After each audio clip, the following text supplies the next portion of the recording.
The Obama administration made a decision on testing that turned out to be very detrimental to what we're doing, and we undid that decision a few days ago so that the testing can take place in a much more accurate and rapid fashion. That was a decision we disagreed with. And what the president's decision did was allow that regulatory relief now, and that those university labs and those other labs in this country now can be fully engaged in developing laboratory diagnostics for the clinical arena, so the men and women in this nation can get access to, and the doctors to get to know the extent of HIV in the patients that they're caring for. It's really very, very important. It's what's changed the availability of testing overnight. 20 seconds with soap. Hand sanitizers also work, but I think I was very reassured to hear the airlines talk about their cleaning procedures and their 3 levels of cleaning procedures, because I think that will be reassuring to the American public. And I haven't touched my face in weeks. In weeks. Mr. President, I miss it. could you do anything to address some of the concerns of maybe travelers who booked their flights and they might be coming up on a trip and they might have to make rearrangements? Doug, what would you say about that? We just issued we put out a fare sale recently that allows customers the flexibility to book their travel in advance, and if they find they want to change that later, the change fees are waived. So I think all of us are working to figure out ways to make sure there's flexibility for that. I would think. And also on the issue of testing, Mr. President, you've made that a priority. We'll have over 1 million tests in the field today. The fluids, are you using different cleaning We've taken a fluids? good look at them. The stuff that we're using, I think we've concluded is effective, but we are changing the routines. And there's 3 levels of clean that we do, and we're intensifying the cleaning of the aircraft. Thank you very much. We're doing so well. We're setting records on the southern border in terms of allowing the people that are supposed to be here in, but not allowing others in. Anything new on the southern border? Well, again, from a screening standpoint, we have some of the same measures that we do at airports of entry at our land ports of entry. So we, CBP officers and again, contract medical staff, some from HHS and some contract are, again, screening individuals. Sort of financial support to the airlines to deal with that loss of business from overseas? Don't ask that question, please, because they haven't asked it. So I don't want you to give them any ideas, or you'll end up heading an airline. He'll end up heading an airline. That's a pretty tough question. One thing this whole thing has shown, that you can't buy an election. It's a beautiful thing. Steyer put in $250, $300 million, and now who knows where he is. He's home probably licking his wounds. And Bloomberg put in probably $1 billion. We're with the great airline executives of the world, really. These are the biggest and the best. Know the business better than anybody. They've been in it for a long time, and they've emerged to, in all cases, head their companies. And we're talking about the effects of the virus on the air travel and what they see. In a certain way, you could say that the borders are automatically shut down without having to say shut down. I mean, they're, to a certain extent, automatically shut down. But it's affecting the airline business as it would, and a lot of people are staying in our country and they're shopping and using our hotels in this country. So from that standpoint, I think probably there's a positive impact, but there's also an impact on overseas travel, which will be fairly substantial. And Mike, maybe I'll let you give a little briefing as to what we just discussed. Grateful to have the opportunity to meet with the leaders of our airline industry today. Mr. President, you said from early on that we were going to have a whole-of-government approach. But the truth is, as evidenced by all these great industry leaders, it's really a whole-of-America approach. Right. The American people deserve to know that, according to all of our experts, the risk to the average American of contracting the coronavirus remains low. And that's largely owing to your decision, Mr. President, to suspend all travel from China into the United States and to quarantine all Americans that are returning. It's also owing to the tremendous cooperation of this industry, the airline industry. Because in addition to suspending travel from China, you recently made the decision to designate as do not travel certain areas of Italy, certain areas of South Korea. But we also, at your direction, worked with this industry so that now, as of yesterday morning, all passengers on all direct flights from all airports in Italy or South Korea are being screened on multiple times before they board any of these airlines. We're grateful for that, Mr. President. I know you are. Everyone here should know that we're going to continue to follow the facts and the data. Dr. Birx is working closely with all of our health officials to determine what additional screening might be required in the United States or in partners around the world. But our airlines are going to play a key role, Mr. President, in preventing the spread of this disease. And even earlier today, at your direction, we met with leaders of our nursing home industry to talk about the measures, increased measures to prevent the spread of infectious disease. We've sent new guidance out to nursing homes. We'll be announcing later today a new priority of inspections for infectious diseases. We'll be detailing that. We explained it to the industry today.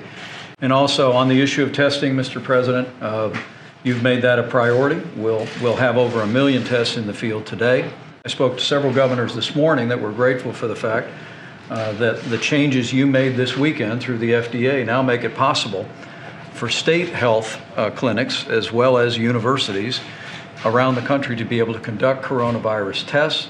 But we'll also be meeting this afternoon with leaders of our commercial laboratories to make a coronavirus test more rapidly, more widely available for doctors' offices, medical clinics, and consumers around the country.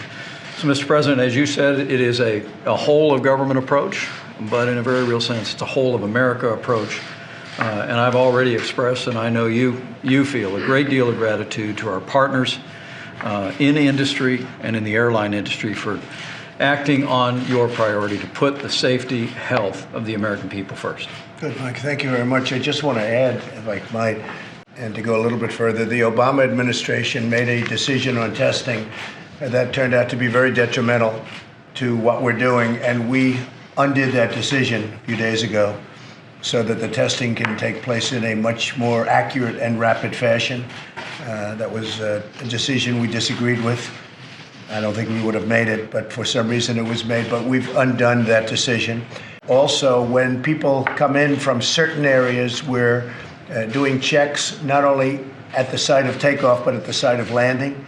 So when they land in our country, we'll also do, that's if the planes are leaving from certain destinations.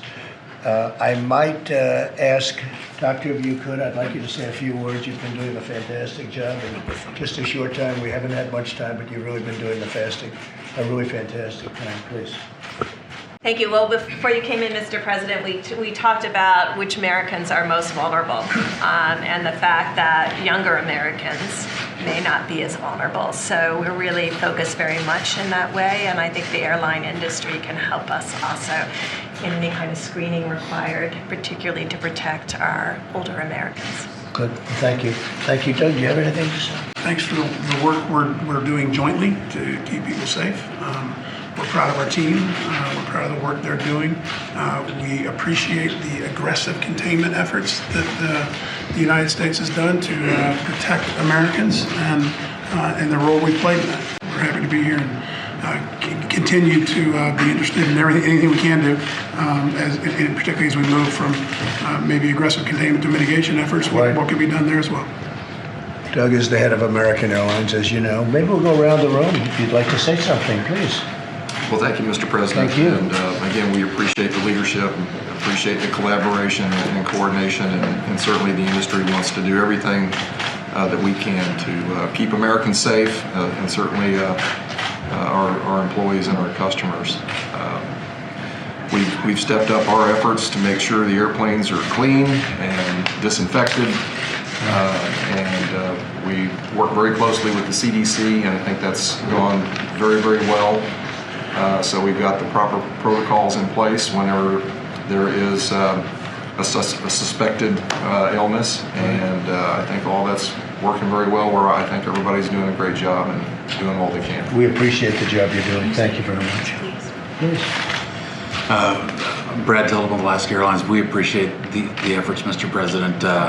I think, like all of the folks around the table, the focus of the airline leadership teams is the safety of our employees and the safety of our customers, and that's how we're focused. I think all of us have made a lot of changes to our cleaning procedures, changes to our onboard procedures, to gloves, sanitation, the service that our flight attendants are providing our customers, and we're trying to do everything we can to help everyone contain the virus and contain the spread of it. And we appreciate it. If there's more that we can do to help, we're here to tell you that we want to do that. Are you using different things for the cleaning, the fluids? Are you using different cleaning? We've taken a fluids? good look at them. The stuff that we're using, I think we've concluded is effective, but we are changing the routines. And there's 3 levels of clean that we do, and we're intensifying the cleaning of the aircraft. Thank you very much. Great job. Peter?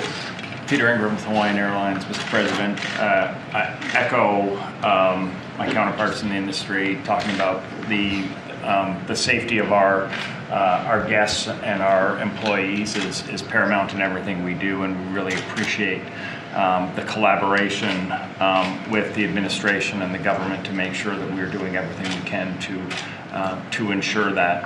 I think it is very helpful to hear Dr. Burke's talk about the specific areas of risk, because there is a lot of concern out there. There's concern internationally about travel, and there's concern domestically, and I think the more information that we have to share with our guests about the facts is very helpful as we go forward with this challenge. Good. Thank you very much. Thanks, Peter.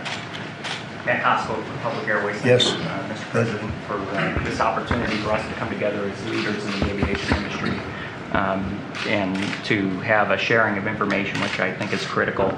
We all represent the men and women that are on the front lines and need to ensure that they have the tools, resources, and information to do their job each and every day so that these efforts are effective. And the one thing the aviation industry has proven it does very well is it comes together in times of challenge to provide a solution for this country. So I feel very confident that with your leadership and all the folks in the room that we will continue to serve, first and foremost, our employees so they can serve the customers that depend on us.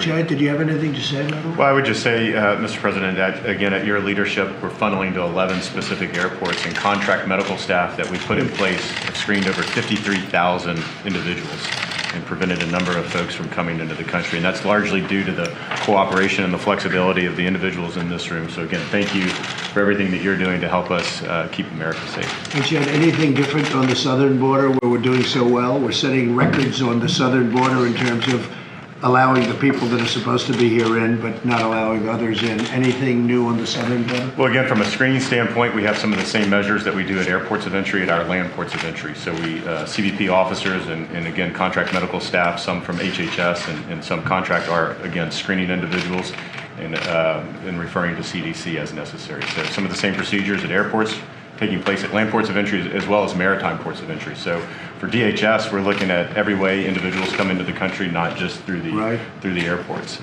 making sure that we're securing the country as a whole. Good job. Thank you. Mr. President, thank you for having us. We were delighted when you made the Vice President the head of the Interagency Task Force. We believe in collaboration. We want to try to solve these problems both short and long term. We've been sharing ideas with the Vice President's staff and your staff. We think there are better ways to trace the passengers coming in. We've contracted to have a mobile app and a website developed that everyone would have to fill out that would go directly to CDC with that information, and we're moving forward with that. So there's been good progress. I think what we all need is the reassurance that you and the Vice President and others have been providing that travel is safe and that we can go forward, because right now the fear is almost worse than the virus. Yeah, no, we're doing a good job. These professionals are really amazing. They've really stepped up, like the airlines have stepped up, very much so. Thank you. Yes. Mr. President, Robin Hayes, JetBlue. Thank you very much for having us today, Mr. Vice President. And a lot of it's been said, but we're taking many of the same measures as everyone else to keep our customers and our crew members, our employees safe and secure.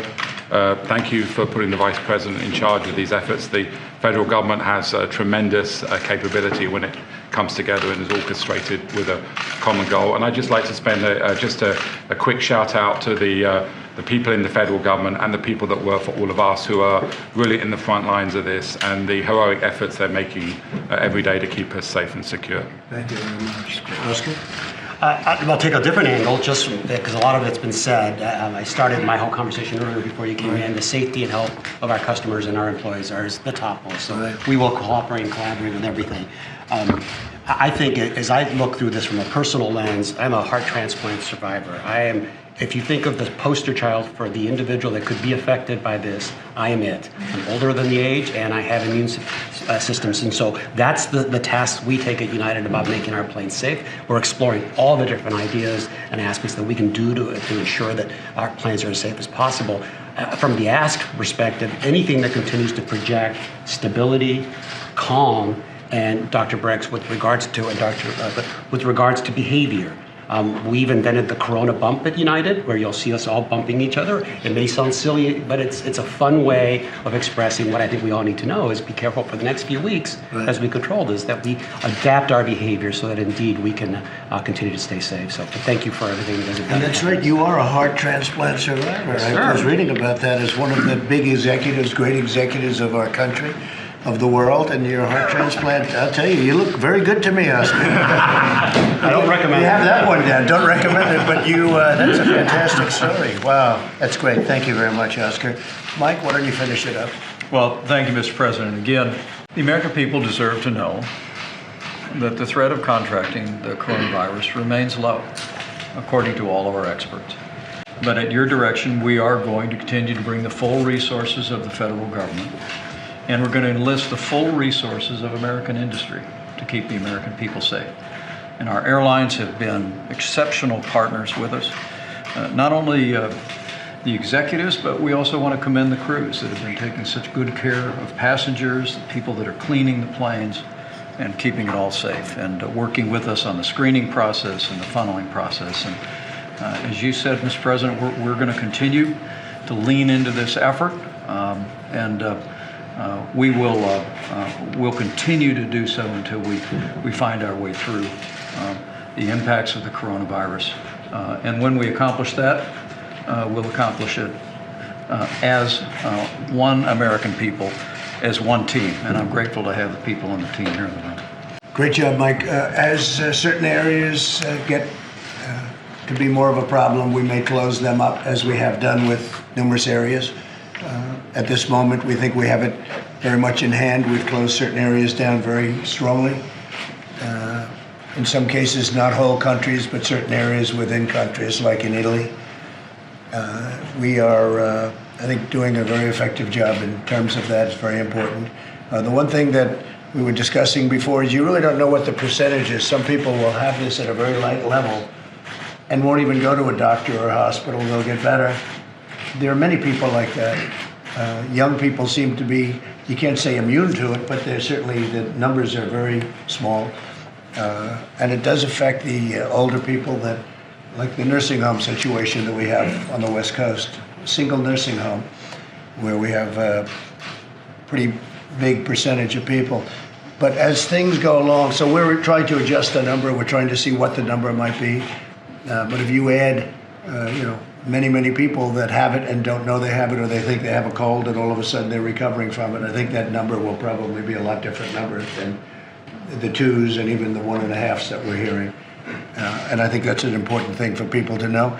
I'm very proud of the people in the administration. I'm very proud of the airline business. You said it very well when you said the airline business always seems to pull together. And I've seen that over the years, and this is a great case of it. And I want to thank you all. You're great executives, and you love the country, and you love what you do, and thank you all very much. We appreciate it. Thank you. Mr. President, are you considering giving any sort of financial support to the airlines to deal with that loss of business from overseas? Don't ask that question, please, because they haven't asked it. So I don't want you to give them any ideas, or you'll end up heading an airline. He'll end up heading an airline. That's a pretty tough question. So I don't know. We haven't discussed that yet. Is your message that to Americans that it's safe to fly, and can you convince the traveling? Yeah, I think where these people are flying, it's safe to fly, and large portions of the world are very safe to fly. So we don't want to say anything other than that. And we have closed down certain sections of the world, frankly, and they've sort of automatically closed them also. And if they'll understand that, and they understand it better perhaps than anybody, yes, it's safe. And are American businesses overreacting if they're cutting down domestic travel and they're telling people not to fly to conferences inside the United States? Well, a lot of people are doing a lot of domestic business now. I can tell you, they're staying in this country. They feel safe because we have if you look at a percentage, we have a very, very small percentage. And a big percentage of what we have is when we brought in the 40 or so people from the ship. We brought them in, we immediately quarantined them, but you're adding that to the numbers that we had, which were very small. Now what we're going to do is, as people get better, because we have, most of these people are getting better. Some are already released, some are going home, some are, get a full 100% report. We're going to take them off the list. But we have a very small number of people in this country. We have a big country. The biggest impact we had was when we took the 40-plus people. They're Americans. I mean, I could say don't let them into the country, but these are Americans, and they were literally stranded, and it was very unfair. We brought them back. We immediately quarantined them, but you add that to the numbers. But if you don't add that to the numbers, we're talking about very small numbers in the United States. We've all done a very good job, all of us. And I think the news has been, for the most part, the media has really treated us very fairly, which I appreciate. I think it's very important. When people get on planes, Mr. President, is there anything that they should be doing differently, since you think it is safe to fly? Well, let me ask the head of American Airlines or United Airlines or Dr. The executives around the table that if you're a passenger, you get on that plane, we've been told wash your hands. Yeah, maybe Dr. Burks. Dr. Burks would be the the best, and then you can maybe say something too. Well, we're always saying the common sense of washing your hands, not touching your face, ensuring that if you've touched anything, you go and wash your hands again. 20 seconds with soap. Hand sanitizers also work, but I think I was very reassured to hear the airlines talk about their cleaning procedures and there are 3 levels of cleaning procedures, because I think that will be reassuring to the American public. And I haven't touched my face in weeks. In weeks. Mr. President, I miss it. Would you do anything to address some of the concerns of maybe travelers who booked their flights and they might be coming up on a trip and they might have to make rearrangements? Doug, what would you say about that? We just issued we put out a fare sale recently that allows customers the flexibility to book their travel in advance, and if they find they want to change that later, the change fees are waived. So I think all of us are working to figure out ways to make sure there's flexibility for them. I would think. Oscar, how would you handle that? You have a lot of people they booked, and now maybe they... This is a time unprecedented in our history that we need to be absolutely understanding of people's travel plans. And like Doug and most of the airlines, we are taking all appropriate measures to make sure that our customers get the best treatment. I think people are going to be very impressed with what the airlines do. Mr. President, you mentioned an Obama-era rule that you had changed regarding this virus. I didn't follow that. Yeah, well, let's talk about it. Go ahead. We could talk. Bob Redfield, you might speak about the last administration asserted FDA jurisdiction over testing and the development of tests like this. And Bob, the President changed that on Saturday so that now, as I spoke to several governors this morning, states now have the ability to actually conduct the coronavirus test in state labs, university laboratories. Big difference. And that's because of the change the President authorized. Bob, you just might reflect on the changing jurisdiction of that's freed up more available testing. Thank you, Mr. Vice President. So in the past, we used to be able to have laboratories that could develop what we call laboratory developed tests and then be able to apply them for clinical purposes. And in the previous administration, that became regulated. So that now, for someone to do that, they had to formally file with the FDA. And what the President's decision did was allow that regulatory relief now, and that those university labs and those other labs in this country now can be fully engaged in developing laboratory diagnostics for the clinical arena, so the men and women in this nation can get access to, and the doctors to get to know the extent of HIV in the patients that they're caring for. It's really very, very important. It's what's changed the availability of testing overnight. It was a very big move, and it was something that we had to do, and we did it very quickly, and now we have tremendous flexibility, many, many more sites, many, many more people. And you couldn't have had that under the Obama rule, and we ended that rule very quickly. Yes? Mr. President, on the contact tracing, can you explain what you're hoping to get from these folks? What more information do they need to track or share with the government? Go ahead. So what we're asking for is additional pieces of information so that the CDC, HHS, and others can track individuals as they come into the country and as they continue on to their final destination. And if we need to, from a health perspective, to continue to reach out, continue to track them, and to get in touch with them, looking for a few more pieces of information and data from them. Do you think you'll get resolution in this meeting today on that? I think we will continue to have conversations, but yes, we'll get there. Can I follow up on that question? The North Carolina case was someone who was at the nursing home in Washington state. Does the administration now have the contact information who are with that person on the flight to North Carolina? That public health evaluation is ongoing right now, and we're working with the airlines and obviously with the North Carolina Health Department. CDC supports the local public health department to really work together to get all that information. It's in progress. But at this point, you do not have that, the passenger information, people who are on that flight. My understanding is we have the manifest. Now it's the trick is to go find them, and that's why we're having this discussion. And much of that has been done already. All right, thanks, guys. Let's go. Thank you very much, everybody. Thanks, guys. Let's go. No questions on the election. This has to be done. All right, thanks, guys. Let's go. Let's go. Come on, guys. Jennifer, let's go. Last night, you invited us, Mr. President. What did you think about? Well, I think the election was great last night. I thought it was great. I thought the results it was a great comeback for Joe Biden. Incredible comeback when you think about it. But if you would have looked, if Elizabeth Warren would have done what she probably should have done from their point of view, he would have won, right? He would have won a lot of states, including Massachusetts, probably Texas, definitely Minnesota.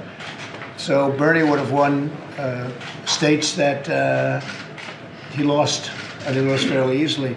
But in particular, Massachusetts, I would say Minnesota in particular. I would also say Texas and some others. So had she, I put something out on it this morning, she was really a spoiler because other people got out and those votes inured to Joe. Those people really helped Joe, by getting out early, by the couple that got out and did the endorsement. In the case of Elizabeth Warren, had she gotten out, it would have been a very different situation, I think. It would have been a very different night. Just that one simple move. Had she left, you pick up Massachusetts, Minnesota, and probably Texas. And those are the three I checked. I would imagine there are others that he would have picked up too. So Elizabeth Warren was the single biggest factor in that election last night. It would have been a very different thing, and not in a positive way for her, in a very selfish way for her. She was very selfish from that point of view. Now, do I care? No, because we're just waiting to find out who we're running against. But when you look at it, pretty incredible. If she would have gotten out and endorsed, even if she didn't even have to endorse. I think there's a lot of bad blood there. But had she gotten out and endorsed, he would have been a lot better off. What do you think happens now? Well, now I think it's a very tough. I think it's tough. I think Joe has an easier path right now, believe it or not. I see Mini Mike just got out, and he's going to, try and save face by putting some money into Biden's campaign. And we'll see what happens. I don't think that's going to have an impact. You got to look. Money has to be spent wisely. One thing this whole thing has shown that you can't buy an election. It's a beautiful thing. Steyer put in $250, $300 million, and now who knows where he is? He's home probably licking his wounds. And Bloomberg put in probably $1 billion. Sometimes you just don't have what it takes. And I said to him, it's not easy doing what I did, is it? So it's one of those things, but it's going to be very interesting to think that this would have changed so much, because if you go before Saturday, before South Carolina, I mean, Joe had absolutely no chance, according to you people. But they used to say that about me too, not as much though. I think I always felt I had a very good chance, but I'd watch and they'd say, well, can't happen, but it happened, and it happened pretty easily. I think now I think Joe actually would have the advantage now. If you look at the states he's going to with Florida and others, I think he's got an advantage in those states. But again, had Elizabeth Warren endorsed Bernie, you're talking about a whole different subject. And that's not even a question. You're talking about because he would have gotten 80, 90, almost, he would have gotten most of those votes. So you're talking about a much different thing. What do you think of the stock market's reaction today? It seems like there's been a sigh of relief that I think there is. Well, I've said from the beginning, it's partially this. It's a big part of this, but it's also the fact that they didn't like seeing what they're seeing. But they don't like Joe either.